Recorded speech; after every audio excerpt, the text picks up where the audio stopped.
नमस्कार, स्वागत है आप सभी का दोस्तों आज के इस वीडियो में। आज के वीडियो में हम लोग देखेंगे कि इलेक्ट्रिकल बाइसिकल में ऐसे कौन से कंपोनेंट्स होते हैं, उनमें कौन से ऐसे मेजर कंपोनेंट्स होते हैं, साथ ही में कौन से ऐसे माइनर कंपोनेंट्स होते हैं, इनके बारे में थोड़ा जानकारी लेंगे। और साथ ही में इन कंपोनेंट्स को हमें किस तरह से सिलेक्ट करना होता है, ये भी हम लोग देखेंगे। तो चलिए शुरू करते हैं। यहाँ पर शुरुआत हम लोग मेजर कंपोनेंट से करेंगे।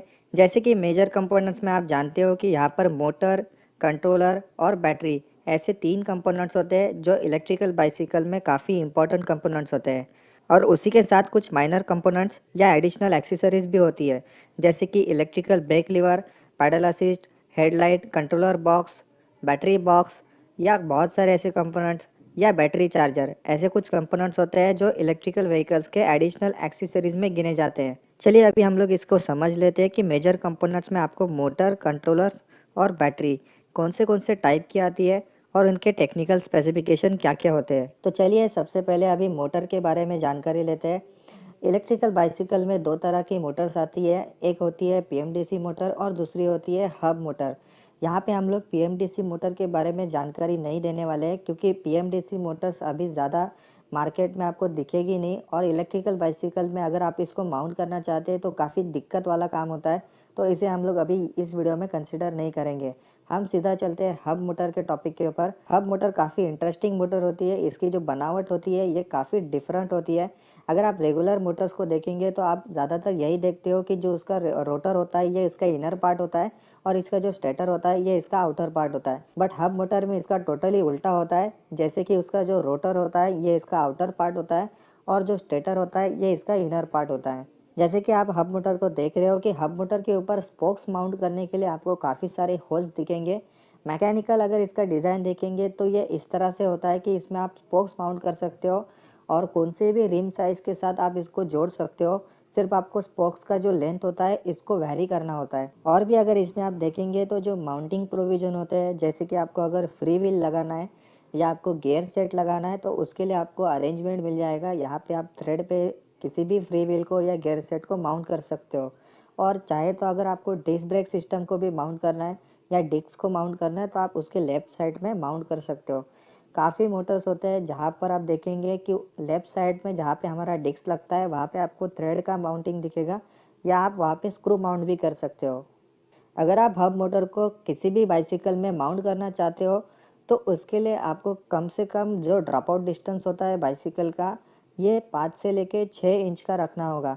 तभी कोई भी हब मोटर आपके साइकिल में आसानी से फिट हो सकती है, आसानी से माउंट हो सकती है। अभी हम लोग बढ़ते हैं इसके टेक्निकल स्पेसिफिकेशन की तरफ। देखिए हब मोटर जो बाइसिकल सेगमेंट के लिए यूज़ किए जाते हैं, ये ज़्यादातर 24 वोल्ट से लेके 48 वोल्ट तक आपको दिखेगी। हमारे इंडियन मार्केट में आपको 250 से लेके 750 वाट तक के हब मोटर्स अभी बाइसिकल सेगमेंट के लिए देखने को मिलेंगे। कुछ हब मोटर्स काफ़ी कॉम्पैक्ट होते हैं। इनका कॉम्पैक्ट होने का कारण यह होता है कि इनके अंदर एक प्लानेटरी गियर सिस्टम होता है। 350 वाट के जितने भी हब मोटर्स होते हैं या उनके ऊपर के जितने हब मोटर्स होते हैं, उनमें से कुछ हब मोटर्स में आपको ये सिस्टम देखने को नहीं मिलेगा। तो चलिए अभी इनके ताकत के बारे में भी थोड़ा जान लेते हैं। बहुत से लोगों को ये सवाल होता है कि हब मोटर्स उनका वेट कैरी कर पाएगी कि नहीं कर पाएगी। इसका जवाब है दोस्तों हाँ, बीएलडीसी हब मोटर्स आपका वेट कैरी भी कर सकती है और काफ़ी हैवी लोड भी कैरी कर सकती है। हब मोटर्स के अंदर जो परमानेंट मैग्नेट का इस्तेमाल किया जाता है, उनके कारण ये मोटर उतनी कैपेबल होती है कि हैवी से हैवी लोड ये उठा ले। और इनकी जो एफिशिएंसी होती है ये पीएम मैग्नेट्स के यूज़ करने के कारण काफ़ी बढ़ जाती है, जो कि ज़्यादा से ज़्यादा 32 न्यूटन मीटर तक का टॉर्क जनरेट कर लेती है। तो इस तरह से ये हमारा हब मोटर का हो गया। अगर हब मोटर के बारे में आपको कुछ डाउट रहेगा या आपको कुछ चीज़ें उसमें समझ में नहीं आती है तो आप उसको कमेंट सेक्शन में ज़रूर लिखिए, मैं उसका ज़रूर आपको जवाब दूंगा। और अगर आपको ये जानकारी थोड़ी अच्छी लगी होगी तो ज़रूर इसको लाइक करें, थोड़ा सा मोटिवेशन मिल जाता है। तो चलिए अभी आगे बढ़ते हैं, कंट्रोलर के बारे में थोड़ा समझ लेते हैं। कंट्रोलर के भी इलेक्ट्रिकल बाइसिकल में 2 तरह के टाइप होते हैं। एक कंट्रोलर आपका पीएमडीसी कंट्रोलर होता है और दूसरा आपका बीएलडीसी कंट्रोलर होता है। हब मोटर के लिए हम लोग खास तौर पे बीएलडीसी कंट्रोलर का इस्तेमाल करते हैं। बीएलडीसी कंट्रोलर का इस्तेमाल इसलिए करते हैं क्योंकि जो मोटर होता है ये हमारा ब्रशलेस होता है। इसके अंदर का जो वाइंडिंग का एक्साइटेशन होता है, जो मैग्नेटिक फील्ड हम लोग प्रोड्यूस करते हैं ये हम लोग बिना किसी ब्रश सिस्टम के इस्तेमाल से करते हैं। बहुत से ऐसे डीसी मोटर्स होते हैं, उसमें जो कम्यूटेटर होता है उसको कम्यूटेटर के थ्रू हम लोग एक्साइट करते हैं, यानी कि कार्बन ब्रशेस का इस्तेमाल करते हैं। तो उन सारे मोटर्स को हम लोग ब्रश मोटर बोलेंगे, और जहाँ पर ब्रशेस का इस्तेमाल नहीं होता है उन्हें हम लोग ब्रशलेस मोटर्स बोलेंगे।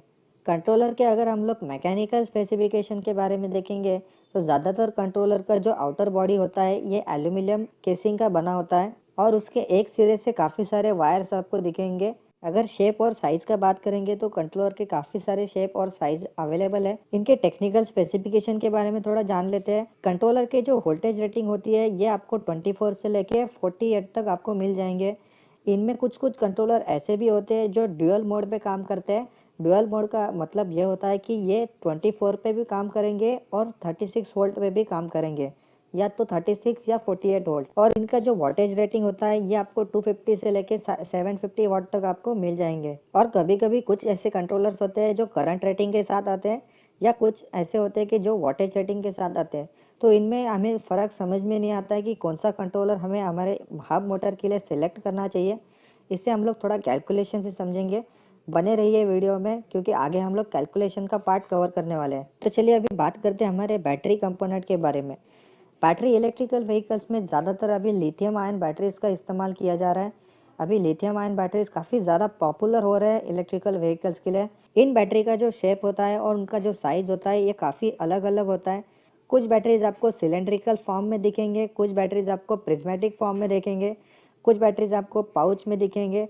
तो इस तरह से इनके जो शेप होते हैं ये अलग अलग होते हैं। अभी तक का सबसे फेमस जो शेप है बैटरी का ये 18650 है। इसमें 18 जो होता है ये इसका डायमीटर होता है और 65 इसका सेल हाइट होता है।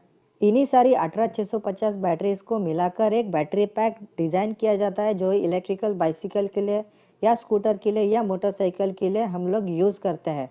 बैटरी पैक के ऊपर अगर आपको और भी जानकारी की ज़रूरत है तो आप ज़रूर हमारा वीडियो देख लीजिए। हमने इसके ऊपर पहले से एक वीडियो बनाया हुआ है, आप डिस्क्रिप्शन में जाके इसको देख सकते हैं। इसका लिंक आपको मैं डिस्क्रिप्शन में दे देता हूँ, और दूसरा ऊपर आई बटन पे भी इसका लिंक आपको मिल जाएगा। तो इसी के साथ अभी हम लोग बढ़ते हैं हमारे माइनर कंपोनेंट्स की तरफ। इसमें सबसे पहला जो कंपोनेंट है यह हमारा ब्रेक लीवर है। ब्रेक लीवर में एक्चुअली एक स्विच लगा होता है जिसका काम होता है आपके पावर को कट ऑफ करना। जब भी आप ब्रेक अप्लाई करते हो तो ये स्विच होता है ये ओपन हो जाता है, जो बाय डिफ़ॉल्ट जो सर्किट है उसको ओपन कर देता है, और आपका जो पावर है ये मोटर से कट ऑफ हो जाता है। तो ये एक्चुअली काफ़ी सेफ़ माना जाता है जब भी आपका पावर कट ऑफ हो जाता है। इसके आगे का जो हमारा कंपोनेंट है ये हमारा पैडल असिस्ट सेंसर है। पैडल असिस्ट सेंसर बेसिकली आपके पैडल के यहाँ पे लगता है। इस सेंसर को अगर आप ध्यान से देखते हो तो ये सेंसर में कुछ मैग्नेट्स लगे होते हैं, और उसी के अपोजिट एक सेंसर होता है, वो एक तरह का हॉल सेंसर होता है। जब भी आप पेडलिंग करते हो तो ये मैग्नेट्स उस हॉल सेंसर के अपोजिट डायरेक्शन में रोटेट होते हैं, जिससे क्या होता है कि ये हॉल सेंसर उस रोटेशन को सेंस करता है और उसके अगेंस्ट एक सिग्नल जनरेट करता है, जो कि कंट्रोलर को जाता है, और कंट्रोलर उसी के अगेंस्ट एक सिग्नल जनरेट करता है जो कि मोटर को एक्टिवेट करता है। इस सेंसर के कारण आपको कुछ बेनिफिट्स भी मिलते हैं, जैसे कि अगर आपको कहीं पे ढलान चढ़ना है या कोई पहाड़ चढ़ना है तो आप पेडलिंग एक्शन के साथ साथ मोटर का भी सहारा ले सकते हो, जो कि काफ़ी एफर्टलेसली आप कर पाते हो। इससे और एक एडवांटेज ये होता है कि आप ज़्यादा से ज़्यादा डिस्टेंस कवर कर पाते हो।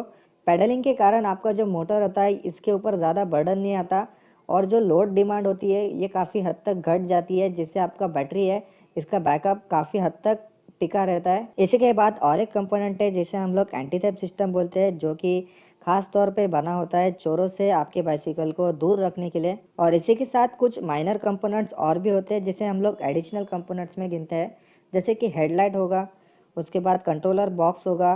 कंट्रोलर बॉक्स एक्चुअली आपको कंट्रोलर को रखने के लिए होता है, आप इससे बाइसिकल के ऊपर कंट्रोलर को माउंट कर सकते हो, और ये कंट्रोलर को काफ़ी हद तक प्रोटेक्ट करता है किसी भी मॉइस्चर से या कोई भी डस्ट पार्टिकल्स होंगे उससे ये प्रोटेक्ट करता है। उसके बाद आपका बैटरी बॉक्स होगा जो कि बैटरी को माउंट करने के लिए है, और सबसे लास्ट में आपका चार्जर होगा, बैटरी चार्जर, जो बैटरी को चार्ज करने के लिए हम लोग यूज़ करते हैं। दोस्तों चार्जर के ऊपर हमने अलग से एक वीडियो बनाया हुआ है जिसमें आप देख सकते हो कि चार्जर को आपको कौन से क्राइटेरिया में सिलेक्शन करना होता है। आप ज़रूर वो भी वीडियो देख लीजिए, उसका भी लिंक मैंने डिस्क्रिप्शन में दे दिया है। तो इस तरह से ये हमारे कुछ मेजर कंपोनेंट्स थे और माइनर कंपोनेंट्स थे जिनका इस्तेमाल करके हम लोग इलेक्ट्रिकल बाइसिकल को बना सकते हैं। बट अभी क्वेश्चन यह है कि हमें इनको किस तरह से सिलेक्ट करना है, हमें कौन से मोटर को सिलेक्ट करना है जिससे हमारे जो रिक्वायरमेंट्स है वो फुलफ़िल हो जाए। तो चलिए अभी हम लोग इसको भी सीख लेते हैं। सिलेक्शन करने से पहले आपको यह जानना होगा कि आपकी क्या-क्या रिक्वायरमेंट है। जैसे कि आपको कितना इसमें स्पीड चाहिए, उसके बाद आपको कितना डिस्टेंस कवर करना है और उसी के साथ आपका जो पूरा व्हीकल है, इसने कितना वेट कैरी करना है। तो चलिए अभी इन तीनों चीज़ों को एक-एक करके समझते हैं।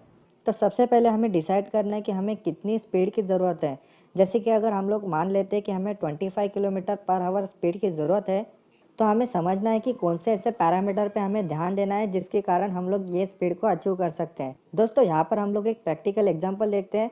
जैसे कि आपको 25 किलोमीटर पर आवर स्पीड की ज़रूरत है, तो यहाँ पर क्या होता है कि मार्केट में इलेक्ट्रिकल बाइसिकल के काफ़ी सारे हब मोटर्स अवेलेबल हैं, जिनकी वोल्टेज रेटिंग 24 वोल्ट से लेके 48 वोल्ट तक वैरी होती है।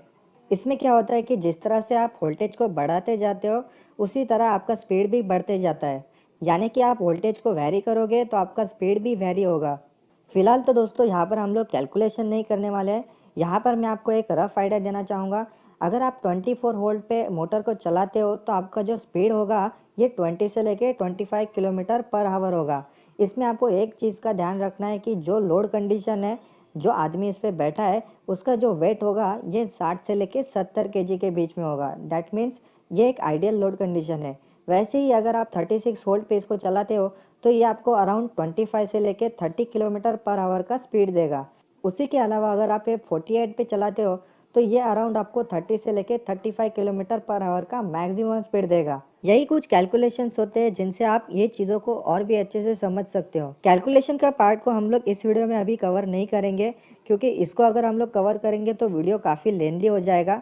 इसके ऊपर हम लोग अलग से एक वीडियो बना सकते हैं। अगर आप इसके ऊपर कोई वीडियो चाहते हो तो आप कमेंट सेक्शन में अपना कमेंट ज़रूर करिए। इसके लिए हम लोग एक अलग से वीडियो ज़रूर बनाएंगे। तो चलिए अभी हम लोग आगे बढ़ते हैं। नेक्स्ट हमारा जो रिक्वायरमेंट था कि हमें ये जानना था कि हमारा जो व्हीकल है ये कितना लोड उठा सकता है। इसे समझने के लिए हमें वापस मोटर की तरफ आना होगा।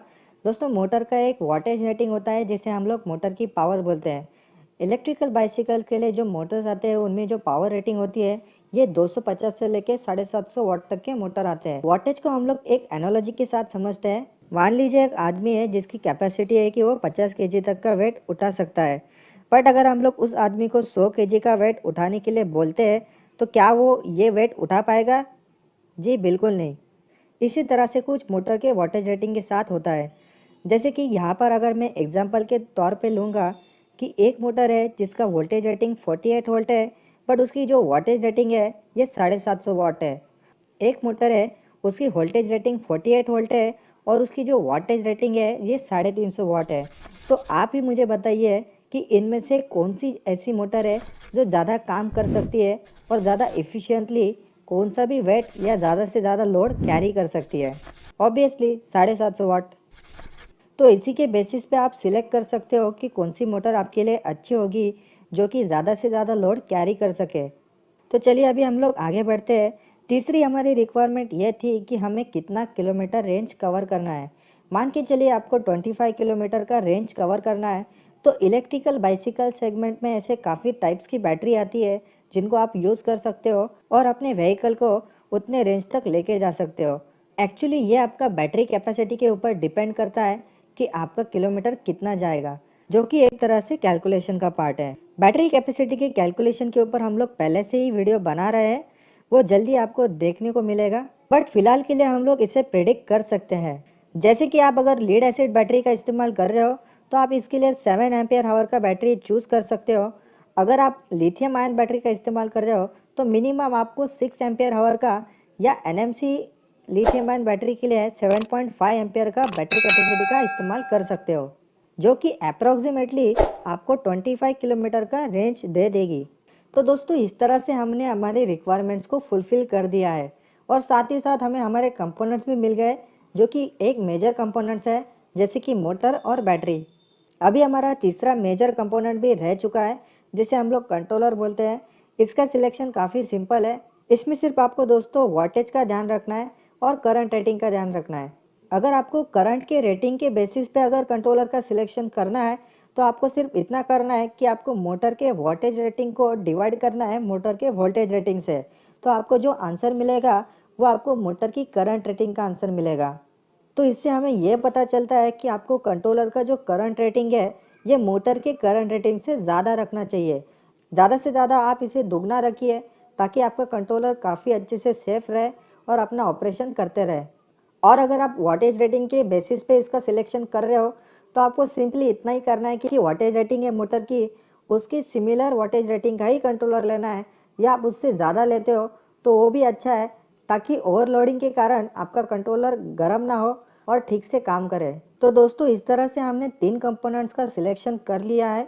ये हमारे मेजर कंपोनेंट्स होते हैं जिनका सिलेक्शन थोड़ा मुश्किल होता है करने के लिए, बट आप थोड़ा सा कैलकुलेशन करने पे इसका सिलेक्शन कर सकते हो। रही बात हमारे माइनर कंपोनेंट्स की, इन्हें आपको ज़्यादा ढूंढने की ज़रूरत नहीं है क्योंकि ये आपके कन्वर्जन किट के साथ ही मिल जाते हैं।